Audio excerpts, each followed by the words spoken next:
Magandang araw mga ka-farmers. For this video, share lang natin ang isang linggo na sitaw natin mula na itanim mga ka-farmers. Update lang natin ito mga ka-farmers ha. Pero yan mga ka-farmers talagang may kumakain mga ka-farmers. Hindi natin alam kung ano. Yan yung mga dahon nila. May iba talagang puno na wala na mga ka-farmers. Yun ito pa. Yan.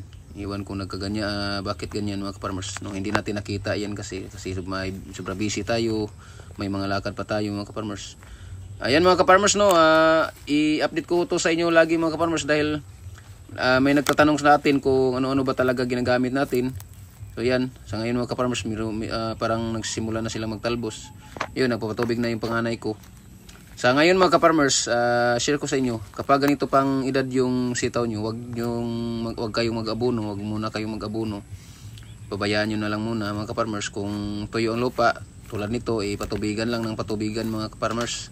Wag muna mag-abono, at kapag mag-abono tayo dito, i-update natin dahil maraming nagtatanong sa atin kung ano ba talagang ano ang pag-ano natin sa pagsisitaw mga ka-farmers nung timplada ng abono. So sa ngayon mga ka-farmers, dito muna tayo sa ating ampalayahan. Tingnan natin kung nandito na si Bunso. Ayan, si Bunso mga ka-farmers, nagpapatubig na rin pala. Yan ang kagandahan mga ka-farmers na napagpundasyon na natin ng sipag yung mga anak natin mula maliit. Tingnan nyo to dito mga ka-farmers dito banda, tingnan.